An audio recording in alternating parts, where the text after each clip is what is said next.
Hoy les voy a presentar el efecto del estrés agudo por ozono en el fotosistema 1 y 2. Y esto se realizó comparando frijoles con genotipo resistente y frijoles con genotipo sensible al ozono. Este artículo fue escrito por Salvatori, Fusaro, Strese, Busotti y Manes. Entonces, a manera de introducción, ¿cuáles son los efectos del ozono? El ozono es un gas que se mantiene en la atmósfera y es natural de la atmósfera. Sin embargo, en altas concentraciones se ha visto que ha llegado a afectar y se considera como un gas efecto invernadero.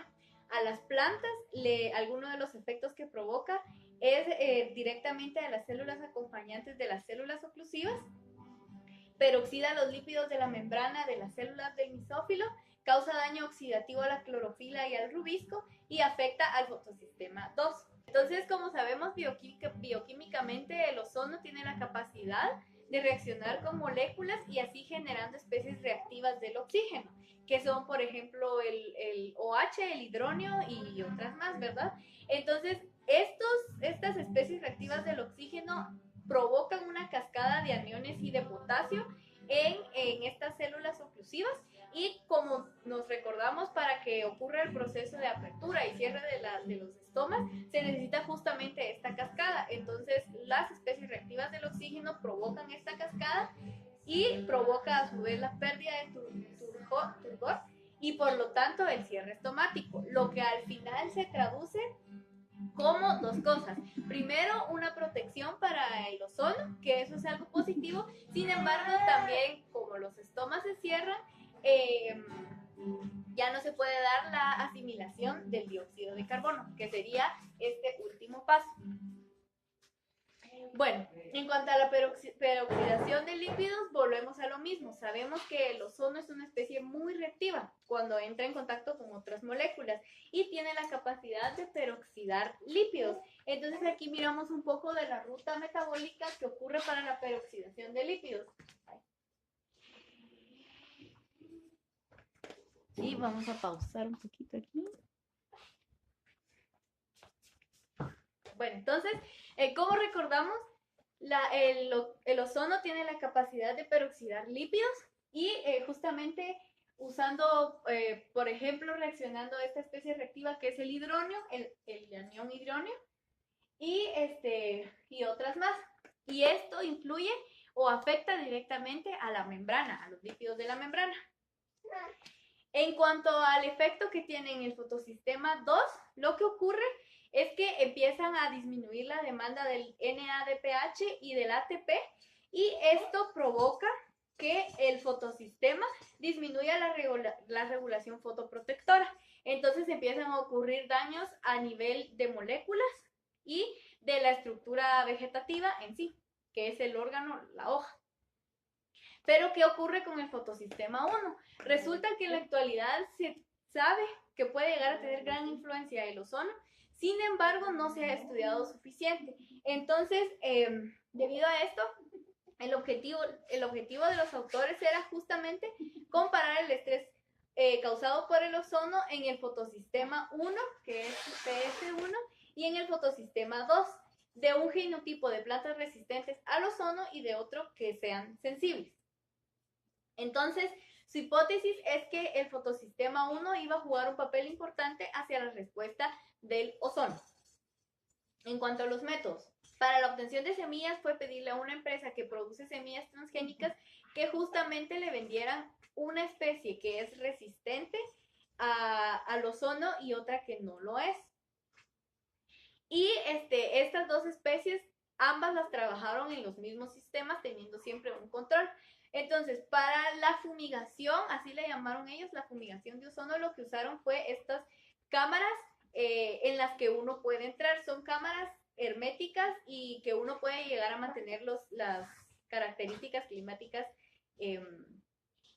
controladas.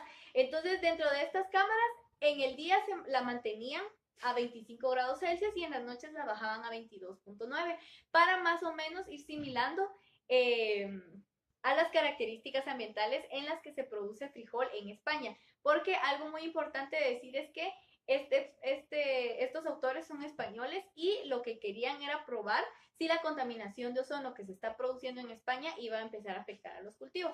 Por eso tenían estas variables climáticas, porque simulaban ser las que se producen en España. La humedad relativa de las cámaras siempre se mantenía 68.8%, y el sustrato que se empleó fue 2:1 de tierra y arena. Ahora, en cuanto a la fumigación, lo que se realizaba, lo que realizaron fue tener 5 plantas de especies resistentes, que es con este código, y 5 plantas de especies sensibles. Y estas se mantuvieron en la cámara, en la que eran fumigadas con 136.6 ppb de ozono. Esto se realizaba cada 5 horas. No, se realizaba cada 5 horas y se dejaba 5 horas así. Y se realizaba cada 3 días. Ahora, en cuanto al control, también se mantuvieron 5 plantas resistentes y 5 plantas sensibles, pero esta vez con concentraciones de 0 a 4.2 ppb, que son las concentraciones que en la naturaleza se encuentra el ozono. Los síntomas que se documentaron, estos síntomas se documentaban a diario, fue el número de hojas trifoliadas, pues como sabremos el frijol tiene hojas trifoliadas, pero las primeras llegan a ser solo sacar 2 o cosas así, por eso ellos empezaron a medir solo el número de hojas trifoliadas. Y de este número de hojas trifoliadas se categorizaron según los daños que el ozono infligía, generando 3 categorías: con daños de 1 a 5%, de 5 a 25% y mayores a 25%. Estos daños pues obviamente serían visibles a simple vista. Y también se documentó el número de hojas muertas.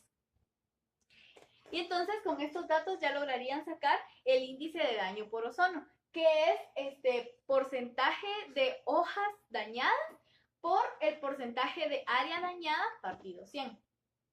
Bueno, también se realizaron medidas del intercambio de gas, pero es intercambio de gas, en donde se midió la asimilación del dióxido de carbono, la transpiración, la conductancia del estoma y la concentración del dióxido de carbono en el subestoma. Y esto se midió con un analizador de gases portátil. Más adelante veremos qué es lo que arroja, qué datos son los que arroja este analizador de gases. Esto se realizó en el día 0, en el día 1, en el día 3 y en el último día. Estos días están en referencia al tiempo que se fumigaban con ozono. Y el último día corresponde a la última vez que se fumigó con ozono. Entonces, también se realizaron técnicas avanzadas para medir la cinética de pronta fluorescencia, y así pues lograron obtener este dato que justamente corresponde a la cinética de fluorescencia, QA. También se realizó un análisis de pronta fluorescencia y un análisis de reflexión modulada. Todas estas técnicas para todas estas cosas usaron distintos equipos, y al final se logró obtener un parámetro que sería más o menos como la fluorescencia de clorofila. Y todos estos son los datos que obtuvieron con las técnicas avanzadas.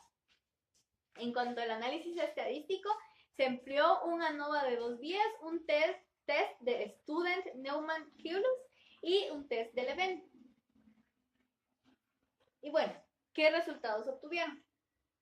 Primero, los síntomas visibles: se detectó que todas las plantas siendo resistentes o siendo sensibles, tuvieron efecto en las hojas, efecto a simple vista en las hojas. Sin embargo, sí se logra ver cierta diferencia. Entonces, la línea que está acá en 0 corresponde a las plantas que estaban en control, y justamente tenían que estar en 0 porque no hubo ningún índice de afectancia, que es lo que anteriormente les comenté. Y en las plantas que son sensibles, sí observamos que llegan a tener bastante daño. Sin embargo, las que son resistentes, al principio parecían no tener daño, y al último día tuvieron un daño muy similar al de las que son sensibles. Con el intercambio de gases se obtuvo esto, que como control se tienen estas líneas, esto es lo que normalmente se debería defender. Sin embargo, se empieza a ver que hay una deficiencia en el intercambio de gases. Esto es, estas gráficas son de la asimilación neta del CO2.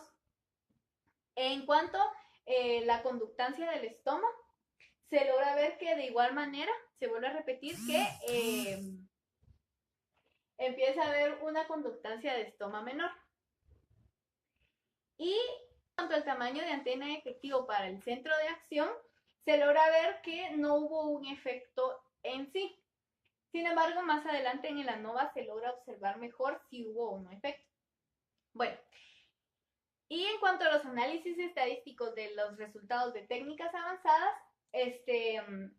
estas técnicas avanzadas arrojaban una gráfica de datos que posicionaba como el radio de efecto. Sin embargo, para mayor entendimiento, logramos observar aquí los valores de p-value, que estos son más fáciles de entender, en los que observamos que el tamaño de antena para el centro de acción llegan a haber ciertas diferencias entre los grupos. Y aquí se logra observar. Además, pues ya con el ANOVA completo se obtuvo estos datos. Y más adelante les comentaré lo que estos datos arrojaron en discusión, justamente. Bien, entonces, la discusión. Si se recuerdan, cuando les comenté en la gráfica de efectos a simple vista, se obtuvo que al principio las plantas resistentes tenían menor cantidad de efectos que las plantas sensibles. Sin embargo, en el último día se obtuvo que ambas tenían una respuesta muy similar al ozono. Entonces, los autores proponen que esta similaridad se debe a la concentración de ozono, que debido a que era lo suficientemente baja como para no producir un gran efecto en las plantas sensibles, se llegó a obtener esto. Otra razón por la que esto pudo haber pasado es que las plantas estaban en estado reproductivo.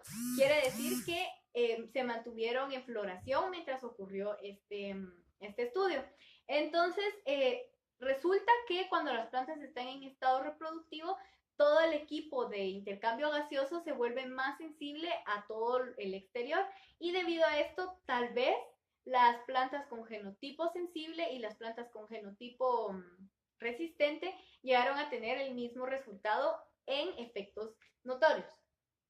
En cuanto a procesos fotosintéticos, en estos procesos sí se obtuvo, si se recuerdan en la tabla de ANOVA se mostraba que habían p-values que aceptaban que habían diferencias y justamente las plantas con genotipo sensible eran más sensibles a las plantas con genotipo resistente. Y empecemos con que las plantas de genotipo sensible llegaron a disminuir su actividad de rubisco, algo que se esperaba porque si se recuerdan ya había comentado que el ozono afectaba a justamente el rubisco.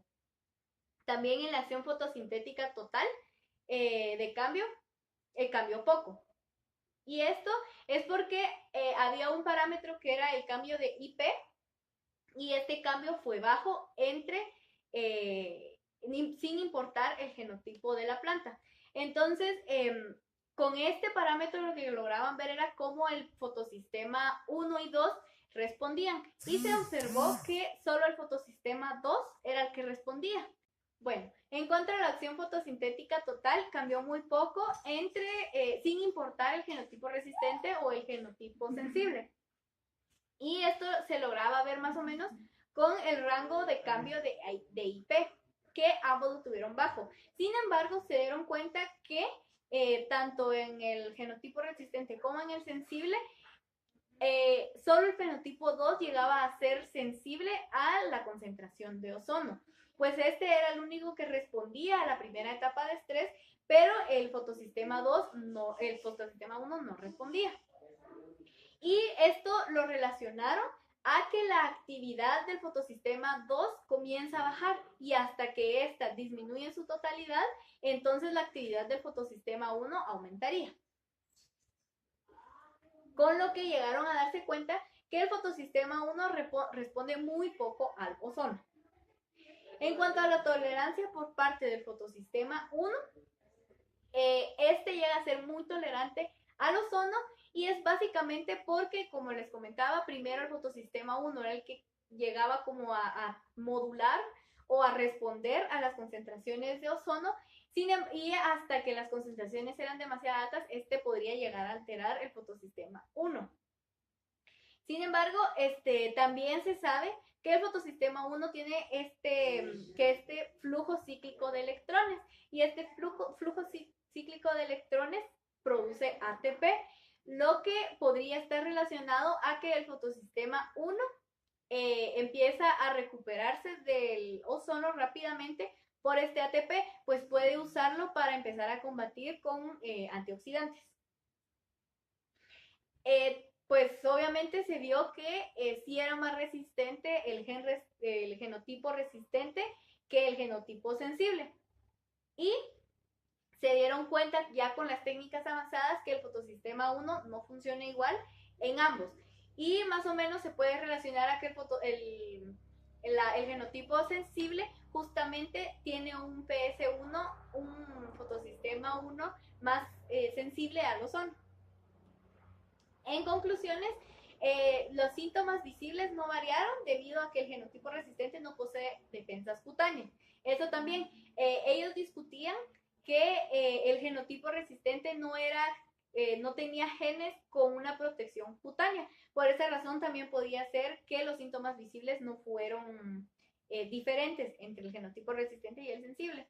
Además, se dieron cuenta que el genotipo sensible posee menor capacidad del fotosistema 2 y del flujo cíclico del fotosistema 1. Y también por eso se podría observar que el fotosistema 1 llegó hasta cierto punto a ser afectado por el ozono, porque la capacidad del fotosistema 2 no era suficiente.